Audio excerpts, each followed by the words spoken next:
मैं हूं आबिद हुसैन शेख। आपका खैर मकदम है कर्नाटक एक्सप्रेस में। सबसे पहले नजर आज की हेडलाइंस पर।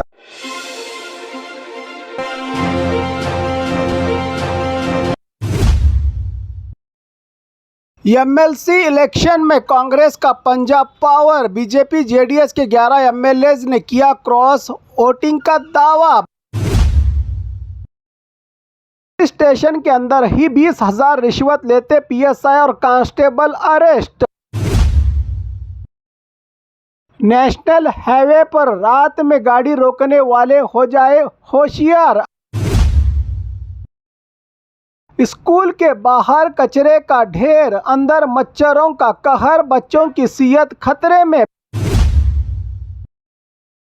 डॉक्टर बीआर अंबेडकर जी की तस्वीर का अपमान, चामराजनगर में फिर भड़की नाराजगी। फेसबुक इंस्टाग्राम पर नौकरियों का झांसा, 70 करोड़ का मेगा स्कैम, लाखों रुपये गंवा बैठे सैकड़ों लोग। बेलगाम डीसी ऑफिस के सामने गुंडागर्दी का नजारा, झगड़ा छुड़वाने गए पुलिस कांस्टेबल पर हुआ हमला। एक सरकारी गलती ने जिंदा महिला को कागजों में मार दिया। मां की डेथ सर्टिफिकेट के बदले जिंदा बेटी को कर दिया गया मृत घोषित। बस नहीं बस स्टैंड है, मंगलुरु के युवाओं ने बनाया अनोखा स्मार्ट बस स्टॉप। लोग देखने आ रहे हैं दूर दराज से। बेंगलुरु में सीआईडी ऑफिसर का आईडी कार्ड दिखाकर लूट, पुलिस आईडी दिखाकर 20 लाख रुपये लूटने का सनसनीखेज मामला। 7 बच्चों को पालने वाला बाप बुढ़ापे में अकेला। खबरें विस्तार से। एमएलसी इलेक्शन में कांग्रेस का पंजाब पावर। बीजेपी जेडीएस के 11 एमएलएज ने किया क्रॉस वोटिंग का दावा। बेंगलुरु कर्नाटका विधान परिषद एमएलसी चुनाव में कांग्रेस ने जबरदस्त 5 में से 5 क्लीन स्वीप करते हुए सभी 5 सीट जीत ली है। सबसे बड़ी बात यह रही कि कांग्रेस को अपने नंबर से ज्यादा 11 एक्स्ट्रा वोट्स मिले हैं, जिससे बीजेपी और जेडीएस में क्रॉस वोटिंग और बगावत खुलकर सामने आई है। कांग्रेस से एमएलसी जीतने वाले 5 उम्मीदवारों में बीके हरिप्रसाद को 30, बीएस शिवन्ना को 30, कुम्मकनूर तिप्पन्ना को 30, पीवी मोहन को 29, विनय कार्तिक को 32। बीजेपी के कुल 62 एमएलएज में जिन 2 उम्मीदवारों ने एमएलसी पद जीता है उनमें राघव कोटिला को 29, लिंगराज पाटिल को 27, जबकि 28 वोट जीत के लिए चाहिए थे। इन उम्मीदवारों को जेडीएस के 18 एमएलएज होने के बावजूद 14 वोट मिलने से करारी हार और बीजेपी जेडीएस दोस्ती पर उठ रहे हैं सवाल।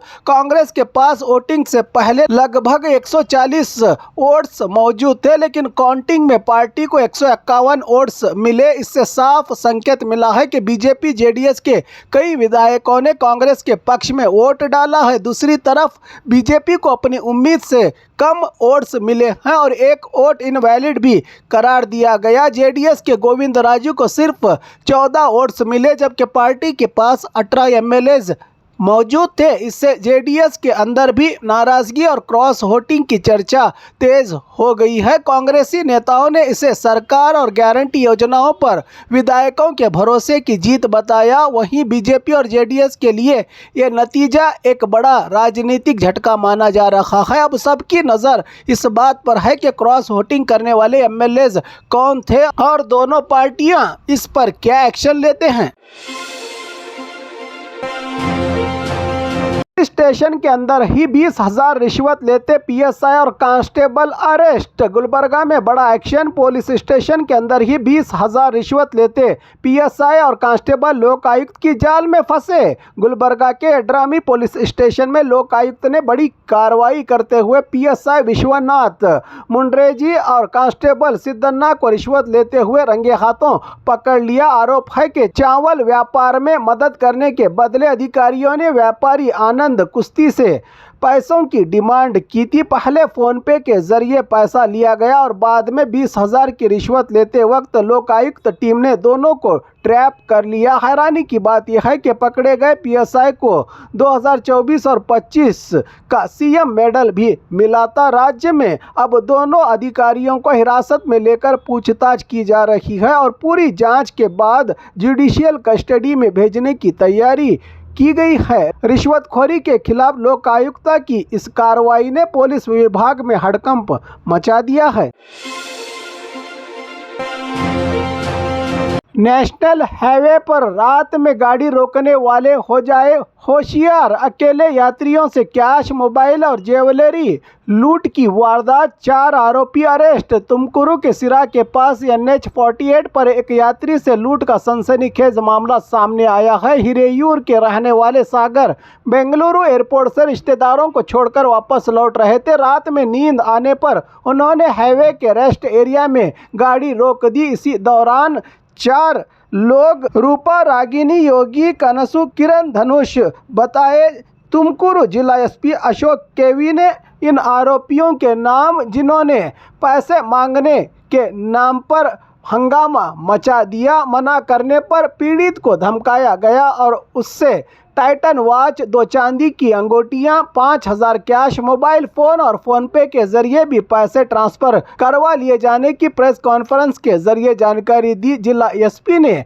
सागर की शिकायत पर सिरा पुलिस ने तुरंत FIR दर्ज कर CCTV की मदद से 4 आरोपियों को गिरफ्तार कर लिया गया है। लूट का सामान भी रिकवर कर लिया जाने की जानकारी दी। जिला एसपी ने सभी आरोपी फिलहाल जुडिशियल कस्टडी में हैं। पुलिस ने नेशनल हाईवे पर रात के वक्त सुनसान जगहों पर गाड़ी रोकने से बचने और सतर्क रहने की सलाह दी है। तमाम आरोपी ट्रांसजेंडर्स बताया तुमकुरू जिला एसपी। इन्होंने स्कूल के बाहर कचरे का ढेर, अंदर मच्छरों का कहर, बच्चों की सेहत खतरे में। बेंगलुरु के रिचमंड सर्कल इलाके में मौजूद मौलाना आज़ाद इंग्लिश स्कूल के स्टूडेंट्स मच्छरों और गंदगी से परेशान हैं। स्कूल के बाहर कचरे का ढेर, पेड़ों की सूखी हुई शाखें और पत्तों का अंबार लगा हुआ है, जिससे मच्छरों की तादाद बहुत बढ़ गई है। इलाके में स्टूडेंट्स और पेरेंट्स का आरोप है कि कई बार शिकायत के बावजूद जिम्मेदार अधिकारियों ने कोई कार्रवाई नहीं की। बच्चों को क्लास में बैठने, खाना खाने और पढ़ाई करने में मुश्किलें हो रही हैं। डेंगू और मलेरिया जैसी बीमारियों का खतरा भी बढ़ गया है। बच्चों में सवाल ये है कि 1933 से चल रही इस ऐतिहासिक स्कूल के बच्चों की सेहत की जिम्मेदारी आखिर कौन लेगा।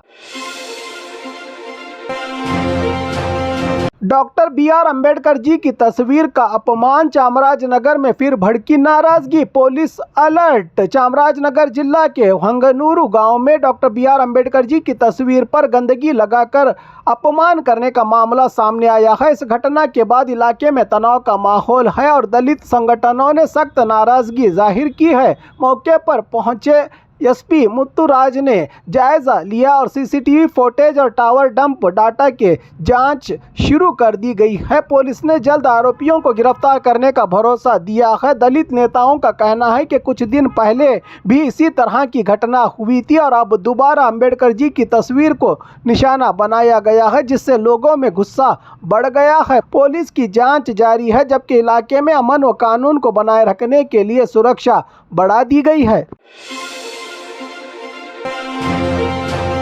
फेसबुक, इंस्टाग्राम पर नौकरियों का झांसा, 70 करोड़ का मेगा स्कैम, लाखों रुपए गंवा बैठे सैकड़ों लोग। नौकरी मिलेगी, बड़ी सैलरी मिलेगी, इसी वादे के साथ बेरोजगार युवाओं को निशाना बनाकर एक बड़ी ठगी का मामला सामने आया है। आरोपियों ने सोशल मीडिया पर एडवर्टाइजमेंट देकर लोगों को अगरबत्ती, मस्कीटो कॉइल और फिनाइल बिजनेस में इन्वेस्ट करने को कहा। पहले कुछ महीनों तक सैलरी और रिफंड देकर जीता गया भरोसा, फिर लोगों ने 5 लाख से 20 लाख रुपए तक इन्वेस्ट करवाए गए। कंपनी में कई लोगों ने सोना गिरवी रखा, जमीन के कागजात संबंधित बैंक में गिरवी रखकर लोन लेकर पैसा लगाया गया। आरोप है कि 60 से 70 करोड़ रुपए जमा करने के बाद कंपनी के जिम्मेदार लोग फरार हो गए। चित्रदुर्ग, तुमकुरू, हावेरी समेत कई इलाके के सैकड़ों लोग अब इंसाफ की मांग कर रहे हैं। पूर्व एमएलए तिप्पा रेड्डी के नेतृत्व में पीड़ित लोग एसपी ऑफिस पहुंचे, जहां मामले की सीआईडी जांच करवाने का भरोसा दिया गया है। बेलगाम डीसी ऑफिस के सामने गुंडागर्दी का नजारा। झगड़ा छुड़वाने गए पुलिस कांस्टेबल पर हुआ हमला। बेलगाम में डीसी ऑफिस और कोर्ट के पास दिन दहाड़े हंगामा देखने को मिला। दो गुटों के बीच शुरू हुई बहस देखते ही देखते मारपीट में बदल गई। झगड़ा शांत करने पहुंचे पुलिस कांस्टेबल मल्लिकार्जुन पर ही कुछ शरारती लोगों ने हमला कर दिया। जानकारी के मुताबिक कोर्ट में सुनवाई के लिए आए दो ग्रुप्स के सपोर्टर्स के बीच पहले बहस हुई, फिर डीसी ऑफिस के सामने सड़क पर झगड़ा शुरू हो गया। पुलिस बीच बचाव के लिए आई, लेकिन गुस्से में आए कुछ लड़कों ने पुलिस पर ही हाथ उठा दिया। मौके पर मार्केट पुलिस स्टेशन के अधिकारी पहुंच गए और कई लोगों को हिरासत में लेकर पूछताछ शुरू कर दी गई है। सवाल यह है कि जब डीसी ऑफिस और कोर्ट के बाहर ही पुलिस सुरक्षित नहीं, तो आम लोगों की सुरक्षा का क्या? एक सरकारी गलती ने जिंदा महिला को कागजों में मार दिया। मां की डेथ सर्टिफिकेट के बदले जिंदा बेटी को कर दिया गया मृत घोषित। सरकारी गलती से पेंशन और राशन बंद। हावेरी जिला के शिग्गांव तालुका में एक हैरान कर देने वाला मामला सामने आया है। मां के मौत के बाद उसका डेथ सर्टिफिकेट लेने गई बेटी को ग्राम पंचायत ने गलती से उसी का डेथ सर्टिफिकेट जारी कर दिया। जिंदा महिला का अतिगेरे गांव की शिवगंगव्वा जिंदा होने के बावजूद कागजों में मृत घोषित हो गई। इस बड़ी लापरवाही के बाद उनका राशन, पेंशन और बैंक से मिलने वाली मदद और सरकारी योजनाएं तमाम बंद हो गई। घर की आर्थिक हालत खराब हो गई है। परिवार परेशानियों में घिर गया है। परिवार का आरोप है कि बार बार शिकायत के बावजूद अधिकारी गलती सुधारने में नाकाम रहे। अब बुजुर्ग महिला इंसाफ और अपने हक की बहाली के लिए दफ्तर दर दफ्तर चक्कर काट रही है। एक सरकारी गलती ने जिंदा महिला को कागजों में मार दिया और पूरे परिवार की जिंदगी मुश्किल में डाल दी। बस नहीं, बस स्टैंड है। मंगलुरु के युवाओं ने बनाया अनोखा स्मार्ट बस स्टॉप। लोग देखने आ रहे हैं दूर दराज से। कर्नाटका के मंगलुरु में कुछ युवाओं ने अपनी सोच और मेहनत से एक अनोखा काम कर दिखाया है। गुरुपुरा के बंडसले इलाके में बस की शक्ल वाला मॉडर्न बस स्टैंड तैयार किया गया है, जो अब लोगों के लिए आकर्षण का केंद्र बन गया है। V2 गाइज नाम के युवाओं के ग्रुप ने लगभग 3 लाख रुपये खर्च करके पुरानी बस को ही एक शानदार बस स्टॉप में तब्दील कर दिया है। इस स्मार्ट बस स्टैंड में आरामदायक सीटिंग, साफ पीने का पानी, fast aid kit, mini library, CCTV cameras और सोलर लाइट्स जैसे कई खास इंतजाम किए गए हैं। पहले यहाँ का पुराना बस स्टैंड टूट फूट गया था और लोग धूप बारिश में परेशान होते थे। अब इस नए बस स्टैंड में यात्रियों को बड़ी राहत मिली है। गांव के युवाओं की सोच और समाज सेवा का ये अनोखा अंदाज हर किसी की तारीफ हासिल कर रहा है। बेंगलुरु में सीआईडी ऑफिसर का आईडी कार्ड दिखाकर लूट। पुलिस आईडी दिखाकर 20 लाख रुपये लूटने का सनसनीखेज मामला।